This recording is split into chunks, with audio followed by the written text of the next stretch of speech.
They were sitting there, all 22 of them, and I looked around and I said, now, if we get caught, what will happen to me?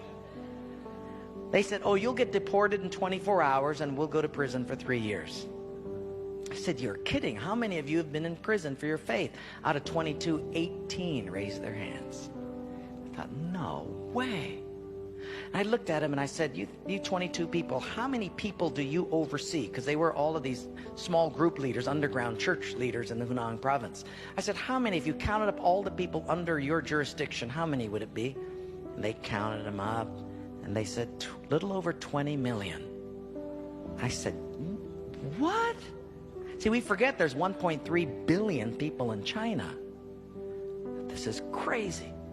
Well, I had 15 Bibles and I passed them out. Obviously 7 didn't get them. And I said, let's turn to 2 Peter chapter 1 and we're going to read it. And just then one lady handed hers to somebody next to her. And I thought, interesting. Well, we turned there anyway, and as we started reading it, I understood why she gave it away. She had memorized the whole thing. She just recited the whole chapter. When it was done, I went over to her at a break and I said, you recited the whole chapter. She says, oh yes, I've memorized many chapters. I said, where did you memorize so many chapters? She said, in prison. She said, you have much time in prison. So I said, but don't they confiscate the Bible? She said, yes. So people bring in scriptures written on pieces of paper and they bring it in. So I said, but then if they find that piece of paper on you, won't they confiscate that? She said, oh yes, that's why you memorize it as fast as you can.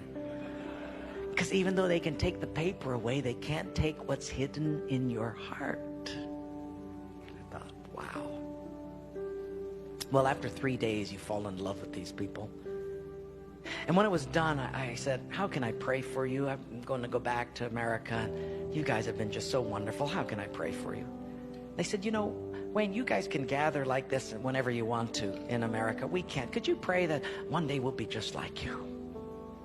And I looked at him and I said, I will not do that. Big incredulous eyes looked at me and they said, why? I said, because you guys rode a train for 13 hours to get here. In my country, if you've got to drive more than an hour, people don't come. You sat on a wooden floor for 3 days. In my country, if people have to sit more than 40 minutes, they leave. You sat not only here for 3 days on a hard wooden floor, but you did it without air conditioning. In my country, if it's not padded pews and air conditioning, people don't often come back.